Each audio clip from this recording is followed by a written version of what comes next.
할렐루야. 오늘 수요예배 오신 여러분들을 진심으로 환영합니다. 오늘 말씀을 통해서 하나님의 귀한 은혜를 받기를 예수님의 이름으로 축복합니다. 아멘. 여호수아는 총 24장으로 되어 있습니다. 그 중에 우리가 설교를 듣고 말씀을 들은 전까지는 여호수아 12장까지 말씀을 들었습니다. 1장부터 12장까지는 어떤 내용이냐면 가나안 땅 정복에 관한 내용입니다. 그래서 굉장히 이 분위기가 와일드하고 박진감 넘치고 또 기적들이 일어나는 일들을 우리는 보았습니다. 요단강이 갈라지고 여리고 성벽이 무너지고 그리고 해와 달이 멈추는 그런 상상도 하지 못하는 그런 기적들을 우리는 말씀을 통해서 보았습니다.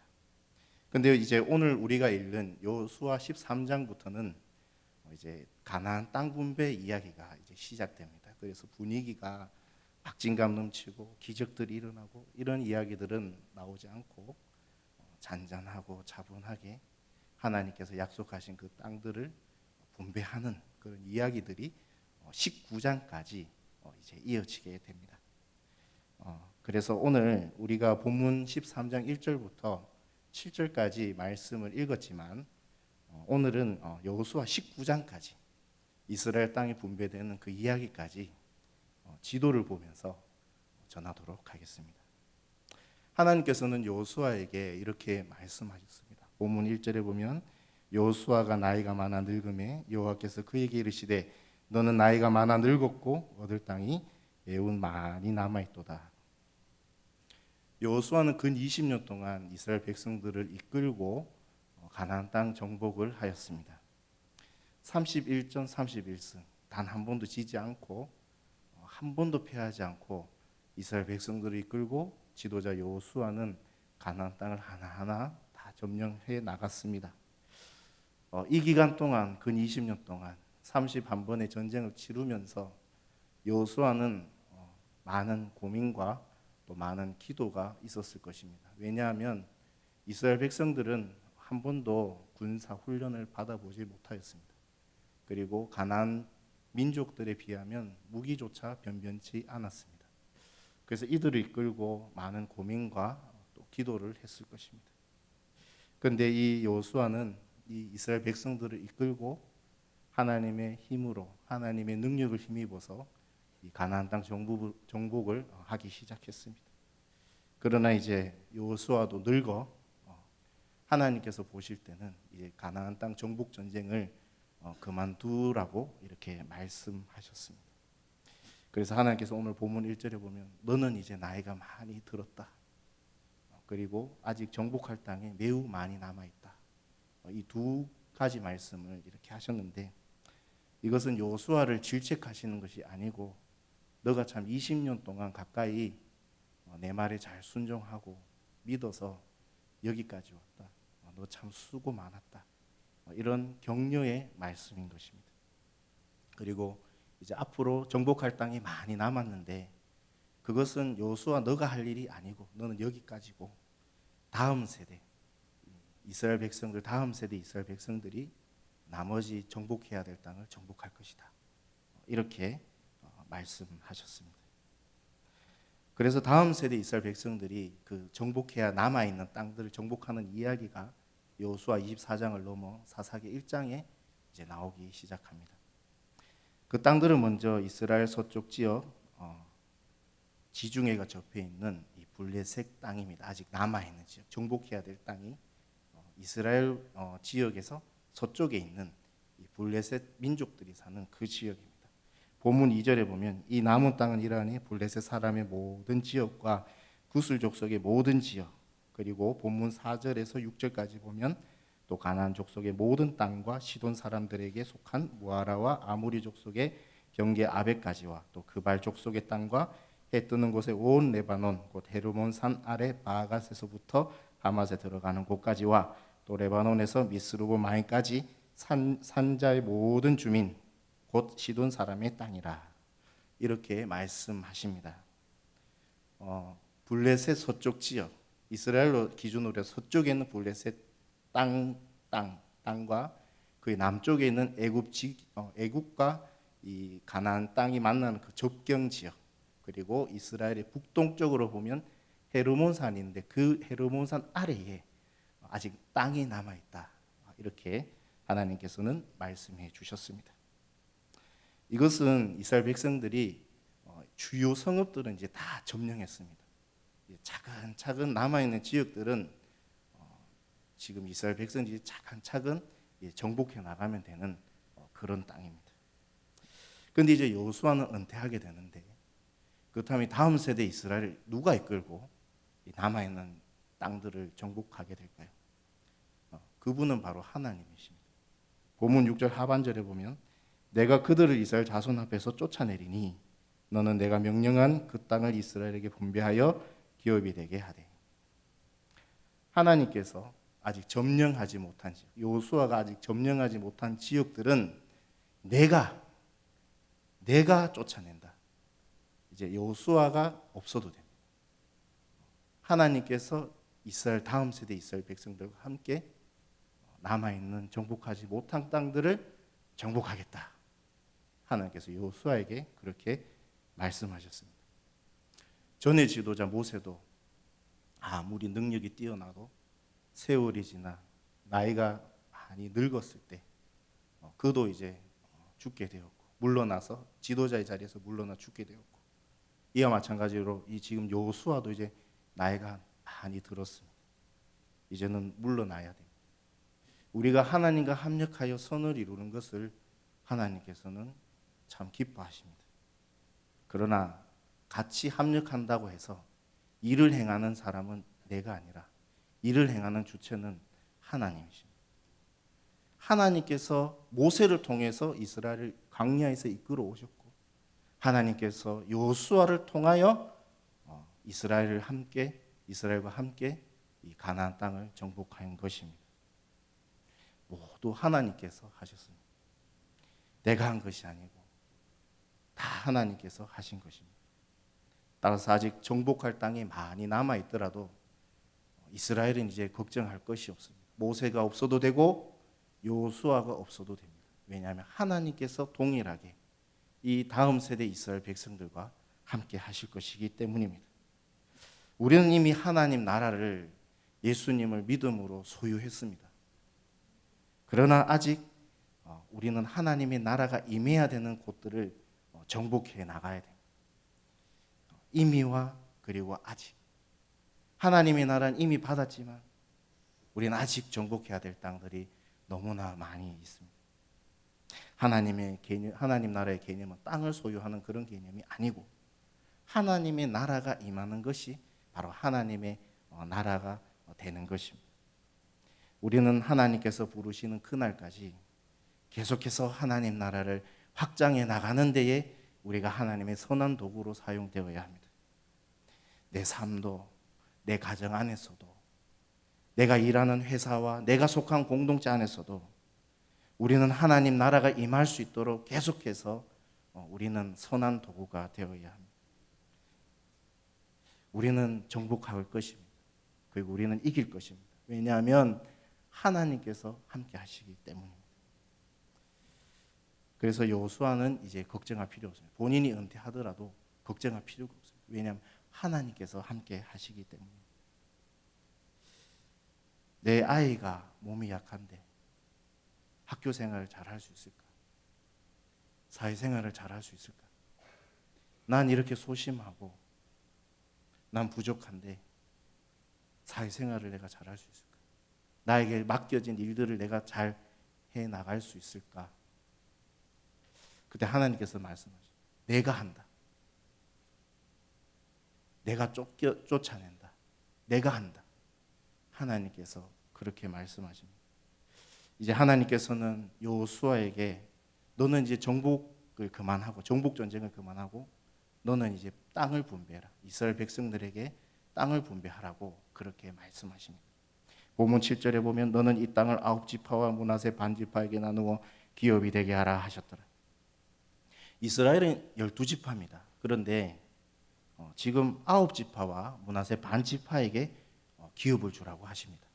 왜 그런가 하면 이미 모세를 통해서 이미 요단강을 기준으로 요단강 동편 땅을 루벤 그리고 갓 그리고 므낫세 반지파에게 이미 주셨기 때문입니다. 지도를 보시면 빨간색으로 표시해 뒀는데 이렇게 이미 두 지파 반을 받았습니다. 그래서 이제 나머지 지파는 9지파와 므낫세 반지파입니다. 이제 우리가 읽은 본문을 넘어서 여호수아 13장은 요단 동편 땅을 받은 르벡 갓 므낫세 반지파가 받은 기업을 이 성경은 아주 자세하게 기록하고 있습니다. 르벤 지파가 받은 땅은 여호수아 13장 15절부터 21절까지입니다. 아모리 족속왕 시온의 온 나라를 정복했다고 합니다.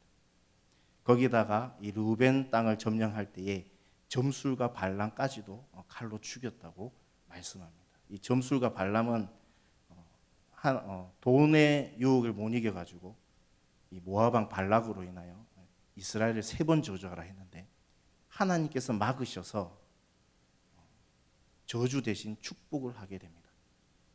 거기서 끝났으면 발람은 참 아름다운 위인이고 아름다운 신앙인이겠지만 그도 모압인이었기 때문에 이스라엘이 잘 되는 것을 보지 못했습니다. 결국 그는 모압 여인들을 이용해가지고 가나안 땅을 이제 눈앞에 두고 이스라엘 백성들을 유혹해서 음행하게 했습니다. 그래서 하나님께서 진노하셔서 연병으로 24,000명을 그 자리에서 죽여버리셨습니다. 한 공동체 안에서 대구가 한 200만에서 250만 명이 되는데 거기서 연병으로 한 날에 24,000명이 죽으면 대구시의 분위기가 어떻겠습니까? 근데 이스라엘이 지금 가나안 땅을 이제 눈앞에 두고 목표가 이제 가나안 땅 다 왔는데 그 목전에 앞에 두고 24,000명이 연병으로 죽게 됐습니다. 이건 발람의 계획으로 인하여 공동체가 완전 아수라장이 된 것입니다. 그런데 하나님께서 그 죄값을 이제 치르게 하십니다. 루벤 지파가 거기 갔는데 발람이 있는 것입니다. 거기서 죄값으로 칼날로 이 발람을 죽였다라는 기록이 있습니다. 그리고 갓 지파의 기업은 여호수아 13장 24절에서 27절까지 내용으로 적어 있습니다. 이 땅은 암몬 땅 절반과 점령했던 헤스본 왕 시온의 나라 이 남은 땅을 받았다고 말씀합니다. 그리고 나머지 므낫세 반지파 이 반지파가 받은 땅은 바산한 옥의 모든 땅을 받았다고 말씀합니다. 그래서 이 요단 동편의 두 지파 반은 결과적으로는 굉장히 기름지고 목축하기 좋은 땅을 받았습니다. 그리고 레위 지파에 대해서는 한 장 한 장 넘어갈수록 한 3번 정도 얘기하는데 레위 지파는 땅을 주지 않았다. 땅을 주지 않는다. 하나님께서 그렇게 말씀하셨습니다. 레위 지파가 받는 기업은 뭐냐면 하나님께 드리는 제물과 그리고 하나님이 기업이다. 이렇게 말씀하셨습니다. 레위 지파들에게는 나중에 머물 장소는 주셨지만 거기서 땅을 일구고 목축을 하고 그런 땅은 주지 않으셨습니다. 왜냐하면 이 레위 지파만이 여호와의 성소를 관리할 수 있습니다. 재물을 만질 수 있고 이동할 수 있고 성막을 움직일 수 있습니다. 다른 지파 가면 죽게 됩니다. 레위 지파는 성소를 관리하고 재물을 관리하고 예배를 주관합니다. 여기에 집중해야 됩니다. 그래서 따라서 땅이 필요 없습니다. 딴 데 이제 정신 이렇게 팔릴 일이 없어요. 팔리면 안 됩니다.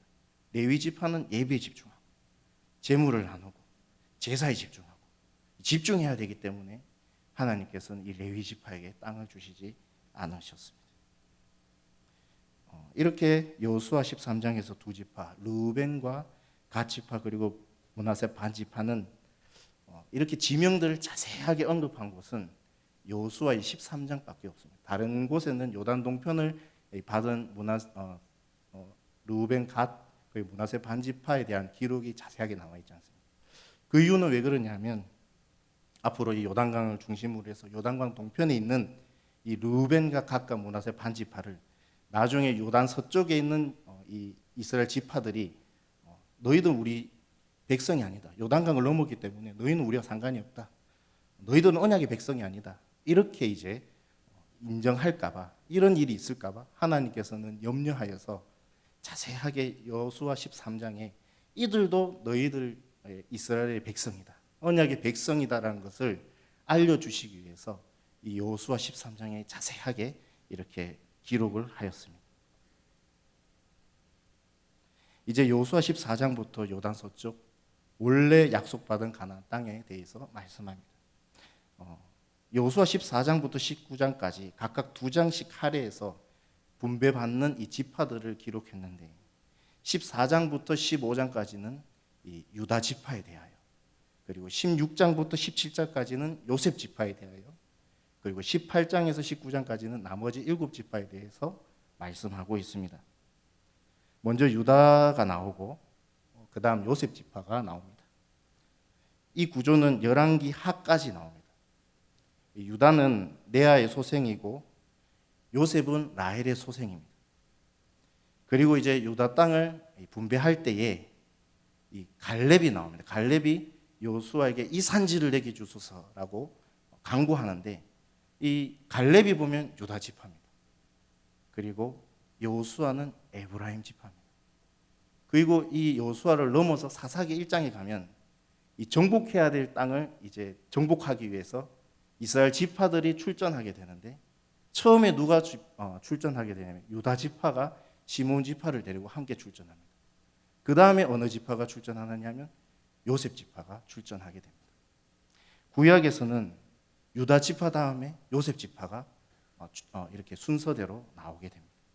그런데 지금 이 구조도 보면 요단 서쪽 받는 이 분배받는 순서도 보면 유다 지파가 나오고 그 다음에 요셉 지파가 나오게 됩니다.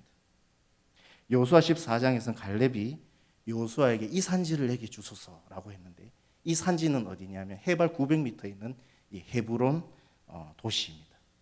지도를 보면 여기 빨간색으로 표시된 도시가 헤브론이고, 그리고 이 위치에 있습니다. 이 헤브론은 예루살렘과 같이 아주 중요한 성읍입니다. 아브라함이 갈대아 우르에서 나왔을 때 처음으로 머물렀던 지역이 헤브론이고, 그리고 참 중요한 것은 뭐냐면 이 헤브론 지역에 막벨라 동굴이 있습니다. 아브라함의 무덤이 있습니다. 이 막벨라 굴 안에 아브라함과 사라가 묻혔고, 그리고 그의 아들 이삭과 리브가가 묻혔고, 그리고 그의 손자 야곱과 레아가 이 막벨라 굴에 묻혔습니다. 따라서 이스라엘에게도 이 헤브론은 참 중요한 지역이고, 특히 유다 지파는 이 헤브론을 굉장히 중요하게 여기는 것입니다. 그래서 아주 중요하게 여겨서 유다 지파인 이 다윗도 통일 왕국으로 예루살렘을 이제 수도로 삼기 전에 7년 동안 남유다로 있을 때 7년 동안 수도를 어디로 잡았냐면 이 헤브론으로 잡았습니다. 지금도 기독교 그리고 유대교, 이슬람교가 이 헤브론 지역을 놓고 분쟁을 한다고 합니다. 러시아가 요즘으로 따지면 러시아가 우크라이나와 이렇게 갈등이고 전쟁이 있는데 이 러시아가 포기하지 못한 게 뭐냐면 우크라이나 수도 키예프를 포기 못한다고 합니다. 왜냐하면은 이 우크라이나 수도 키예프가 바로 이 러시아 민족이 시작된 도시라고 합니다. 그래서 이제 러시아가 앞으로 보면 우크라이나와 계속 갈등이 있을 것 같습니다. 갈렙이 여호수아에게 헤브론을 달라고 요구했고, 이 지역은 그러나 거인 족속 아낙 자손들이 있었던 지역입니다. 굳이 전쟁을 해가면서 이 지역을 점령할 필요 있을까? 그 서쪽으로 가면 그랄 평지가 있는데 거기 아주 기름진 평야들이 있는데 거기를 놔두고 해발 900m에 뭐 평야도 없고 아무것도 없는 그 거의 뭐 쓸모없는 그 헤브론 땅을 그렇게 그렇게 가치가 있어 보이지 않는 그 헤브론 땅을 이 갈렙은 아낙 자손도 물리쳐가면서 이 헤브론을 점령하였습니다. 이 헤브론을 점령한 것을 보면 그의 신앙을 볼 수 있습니다. 갈렙의 신앙과 믿음을 엿볼 수가 있습니다. 여호수아 14장 13절에서 15절에 여호수아가 여분네 아들 갈렙을 위하여 축복하고 헤브론을 그에게 주어 기업을 삼게 하며 헤브론이 그니스 사람 여분네 아들 갈렙의 기업이 되어 오늘까지 이르렀으니 이는 그가 이스라엘의 하나님 여호와를 온전히 쫓았습니다. 헤브론의 옛 이름은 게랄 아르바라. 아르바는 아낙 사람 가운데서 가장 큰 사람이었더라. 그리고 그 땅에 전쟁이 그쳤더라. 그 전쟁이 그쳤더라라는 것은 이 헤브론을 갈렙이 점령했을 때 더 이상 가나안 민족들이 유다 지파를 공격하지 못할 만큼 세력이 아주 약해졌다는 것입니다. 갈렙이 아예 전멸을 시켜버린 것입니다. 가나안 정복 전쟁 가운데 이 헤브론 전투는 가장 상당한 그런 의미가 있는 전투임을 볼 수 있습니다. 여호수아 15장 1절에 보면 이제 유다 지파의 경계선이 나오게 되는데, 또 유다 자손의 지파가 그들의 가족대로 제비 뽑은 땅의 남쪽으로는 에돔 경계에 이르고 또 남쪽 끝은 신강야까지라. 이렇게 이제 유다 지파의 경계들이 남쪽과 이렇게 해서 서서히 말씀하고 있습니다. 그리고 이 얘기를 하고 갈렙 이야기가 또 한 번 나오게 되는데, 이 이야기는 사사기 1장에서도 말씀된 내용입니다. 갈렙이 기랴세벳을 점령하는데, 여기 헤브론 왼쪽에 빨간 점이 있는 곳이 기랴세벳입니다.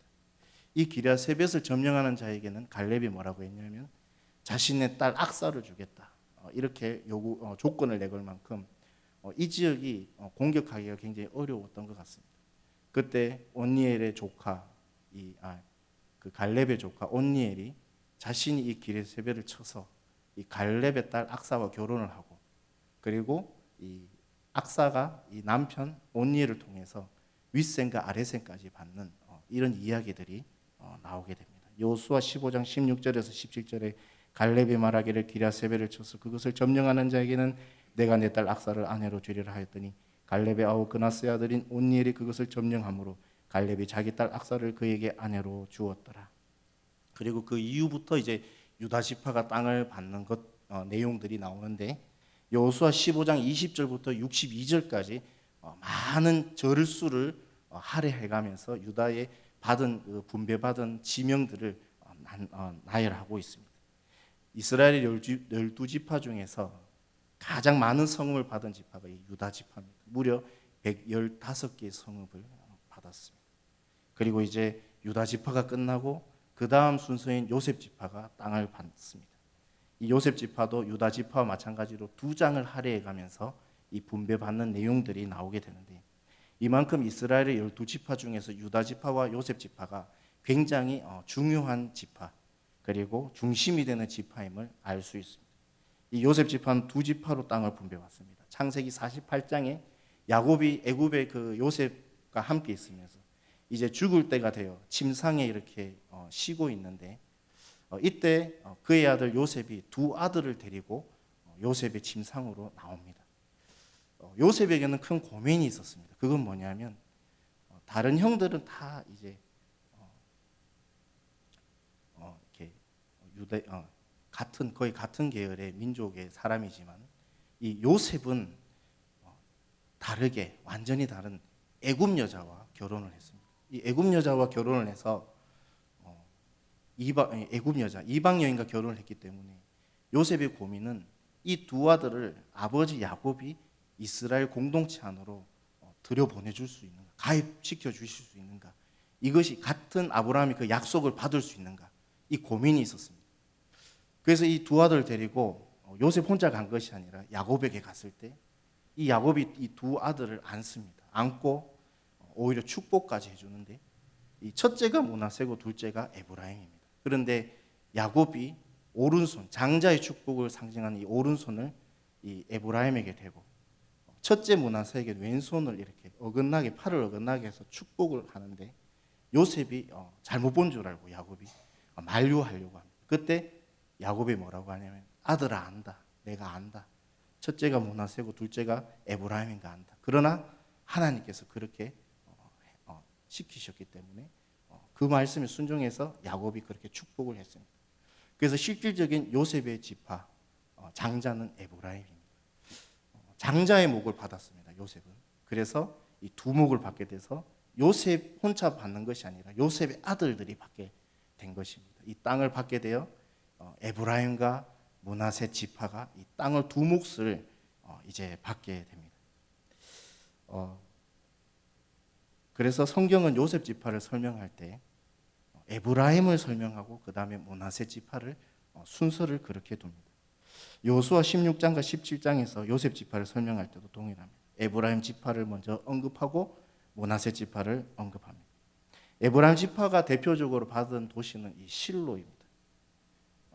이 실로는 예루살렘 성전 짓기 전까지 여호와의 성막이 있었던 그런 종교의 중심지였습니다. 그리고 므낫셋의 대표적인 도시는 이 세겜입니다.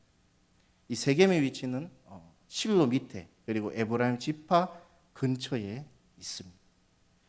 이 세겜은 가나안 땅을 이동할 때 길목이 되는 그런 교통의 요충지입니다. 아브라함이 가나안 땅에 가서 처음으로 단을 쌓은 곳이고, 특별히 창세기 48장에 축복을 하고 야곱이 요셉에게 이 땅에 대해서 설명을 하는데, 야곱 자신이 직접 활과 칼을 가지고 이 아모리 족속과 싸워서 얻은 취한 땅이 바로 이 세겜입니다. 그런데 이 세겜 땅을 요셉에게 준다, 요셉 지파에게 준다, 이렇게 야곱이 말했습니다. 따라서 유다 지파에게 헤브론 도시가 아주 중요하듯이 이 요셉 지파에게 참 중요한 도시가 어디냐면 이 세겜입니다. 그래서 에브라임 지파인 여호수아가 이제 땅 분배가 다 마치고 난 다음에 사람들을 다 모읍니다. 모아가지고 땅 분배를 마치고 연설한 장소가 어디냐면 이 세겜입니다. 여호수아 24장 1절에 보면 여호수아가 이스라엘 모든 지파를 세겜에 모으고 이스라엘 장로들과 그들의 수령들과 재판장들과 관리들을 부르매 그들이 하나님 앞에 나와 선지라. 그리고 북이스라엘 첫 수도 에브라임 지파 여로보암 왕이 등극했을 때 북이스라엘의 첫 수도가 어디냐면 바로 이 세겜입니다. 따라서 에브라임 지파에게는 종교적인 중심지인 실로를 받았고, 므낫셋에게는 정치적인 중심인 세겜을 받았습니다. 그리고 여호수아 17장 마지막 부분에서는 에브라임과 이 므낫셋 지파가 합치면 요셉 지파가 되면 한 지파가 되면 유다 지파보다 더 많은 인구였기 때문에 이들은 한 분깃으로 안 된다, 우리에게 땅을 더 달라고 여호수아에게 요청한 것이 여호수아 17장 17절과 18절에 나옵니다. 그때 이제 여호수아가 요구하는 이들에게 뭐라고 해요? 적극적으로 개척해라, 적극적으로 정복해라, 이렇게 말합니다. 여호수아가 다시 요셉의 족속 곧 에브라임과 므낫셋에게 말하여 이르되 너는 큰 민족이요 큰 권능이 있은즉 한 분깃만 가질 것이 아니라 그 산지도 내 것이 되리니 비록 살림이라도 네가 개척하라, 그 끝까지 내 것이 되리라. 가나안 족속이 비록 철병거를 가졌고 강할지라도 내가 능히 그를 쫓아내리라 하였더라. 이제 여호수아 18장 19절이 가게 되는데, 여기에는 이제 아직 땅을 받지 못한 7지파에 대해서 말씀합니다. 이 7지파는 각 지파에서 여호수아가 3명씩 선정하라고 합니다. 그리고 선정을 해서 너희들이 받을 땅에 대해서 거기를 가가지고 땅을 그려오라, 그리고 제비를 뽑아서 너희들에게 주겠다, 여호수아가 그렇게 이야기합니다. 이 나머지 7지파는 어떤 지파들이냐면 베냐민과 시므온과 스불론과 이사갈과 아셀과 납달리 그리고 단 지파입니다. 이렇게 7족속인데 7지파인데 이 7지파에게 이제 땅을 그려오라고 해서 제비를 뽑았습니다. 그래서 모두 이스라엘 힘으로는 결국에는 이스라엘 힘으로는 받기 어려운 이 가나안 땅을 하나님의 약속대로 모두 받게 됩니다. 여호수아 21장 45절에 보면 여호와께서 이스라엘 족속에게 말씀하신 선한 말씀이 하나도 남음이 없이 다 응하였더라. 하나님께서 가나안 족속을 쫓아내시고 젖과 꿀이 흐르는 가나안 땅을 하나님께서 이스라엘 백성들에게 주셨습니다. 이스라엘이 가나안 젖과 꿀이 흐르는 가나안 땅을 받게 된 것은 이스라엘 힘이 하나도 없습니다. 모두 다 하나님의 능력이고 또 하나님께서 약속하신 대로 말씀하신 대로 주신 것입니다. 동일하게도 우리가 생각해 보면 우리의 힘과 우리의 노력으로는 천국에 갈 수 없고 천국을 소유할 수가 없습니다. 오직 예수 그리스도의 이름으로 그분의 이름을 믿음으로 우리가 천국을 얻게 된 것입니다. 오늘 우리는 두 가지를 생각했으면 좋겠습니다. 첫 번째로 이미 그리고 아직이라는 이 문장입니다. 하나님께서는 이미 주시겠다고 약속하신 땅 중에 정복하지 못한 땅을 정복하라고 말씀하셨습니다. 그리고 여호수아 21장 45절에는 하나님께서 약속하신 대로 주시겠다는 땅을 모두 받았다라고 말씀하고 있습니다.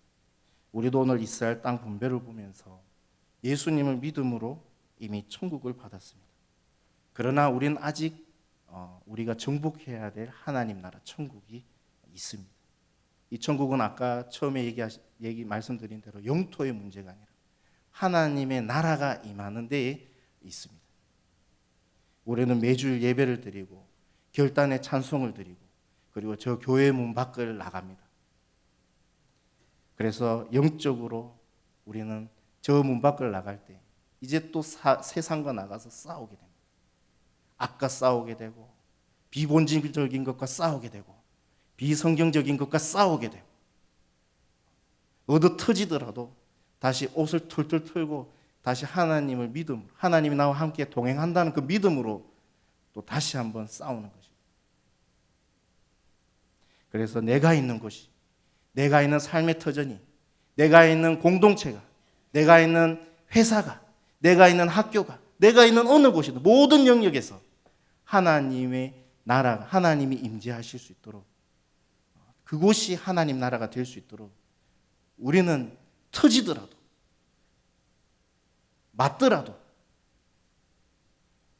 뭐 이런 얘기하는 것이 지질 짜고 자리에 앉아서 주저앉는 것이 아니라 하나님께서 나와 함께 하심으로 하나님 우편에 계신 예수님께서 우리에게 은혜를 언제나 부어주시기 때문에 털털 털고 눈물이 나면 한번 닦고 다시 가는 것입니다. 그러면 정복할 수 있는 것입니다. 우리는 내가 있는 곳이, 내가 있는 그 영역에서 그곳이 천국이 될 수 있도록 우리는 정복해야 합니다. 두 번째로 이스라엘 백성들이 하나님 약속대로 적과 꿀이 흐르는 가나안 땅을 받았듯이 우리도 천국을 이미 받았고, 이것이 바로 우리가 이 세상 살아갈 때에 산 소망, 살아있는 이 소망이 되는 것입니다. 베드로전서 1장 3절과 4절에 보면 우리 주 예수 그리스도의 아버지 하나님을 찬송하리로다. 그의 많으신 긍휼대로 예수 그리스도를 죽은 자 가운데서 부활하게 하심으로 말미암아 우리를 거듭나게 하사 산 소망 있게 하시며 썩지 않고 더럽지 않고 새하지 아니한 유업을 있게 하시나니 곧 너희를 위하여 하늘에 간직하신 것이라. 사도 베드로는 세상 속에서 예수님을 믿음으로 불편을 겪고 불평등을 경험하는, 그래서 마음에 낙심이 되고 마음에 우울증이 오고 정말 살 소망이 없는 그런 성도들에게 너희들 찬송해라 이렇게 말씀하십니다. 왜냐하면 썩지 않고 더럽지 않고 새하지 않는 유업을 너희들이 예수 그리스도께서 죽으심으로 그리고 부활하심으로 죄를 이겼기에 너희들에게 영원한 생명을 주셨기 때문에 너희들이 이 천국을 받았다. 너희들이 비록 이 세상 살아갈 때에 낙심이 오고 불편을 겪고 불평등을 경험할지라도 너희들 그런 인생 아니다. 너희들은 승리한 삶. 너희들은 뭐가 없더라도 낙심하지 마라. 이 세상의 것들은 썩는 것이고 더러운 것이고 쇠하는 것이다. 성경에서는 금도 쇠한다고 합니다.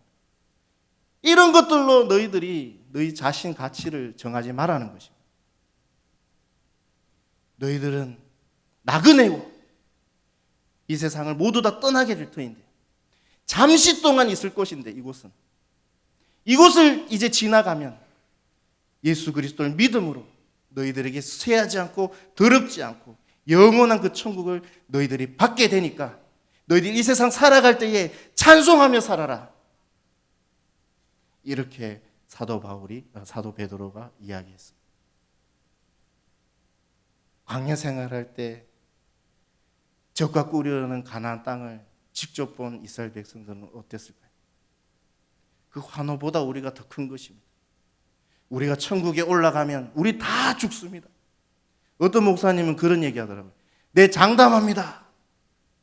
여기 이곳에 계신 분들, 저를 포함해서 여기 계신 분들 100년 후에 아무도 없습니다. 우리가 있을 곳은 여기가 아닙니다. 우리가 있을 곳은 저 천국인 것입니다. 우리는 여기서 이 세상 살아갈 때 삶의 질고와 고난을 받게 됩니다. 그리고 받고 살아가고 있습니다. 그러나 결국 하나님의 영광스러운 이 천국을 받게 됩니다. 따라서 우리는 이 세상의 것에 너무 매이지 말고 안개와 같이 사라지는 이 세상의 것들에 너무 붙잡으려고 하지 말고 그렇게 갖고 싶었던 거 결국에는 그것 가지더라도 며칠 지나면 그 감흥은 사라져요. 제 아는 분이 차를 한 대 이제 샀는데 새 차를 새벽 2시, 3시 되면 일 나가지고 그 차를 봤답니다. 혹시 지나간 차들이 기스 내나 싶어가지고 그 보고 또 들어가서 자고 잠도 잘 안 오고 그런데 한 달 지나니까 차에 먼지가 묻든 말든 그 생각도 하죠. 이 세상의 것들은 다 이런 것입니다. 저 아파트 내 살면은 행복할 것 같아요. 저 아파트 살아도 또 힘든 일은 또 오게 돼 있어요. 만족과 행복에 얼마가지 못하는 이 유한한 소망, 허무한 소망을 가지지 마시고 산 소망, 살아있는 소망, 천국을 바라보며 살아가셔서 내가 있는 삶의 모든 영역에서 하나님 나라가 이루어가게 하시고 또 살아가면서 천국 소망, 산 소망, 이 살아있는 소망을 가지고 살아가시기를 예수님 이름으로 축복합니다. 아멘. 기도하겠습니다.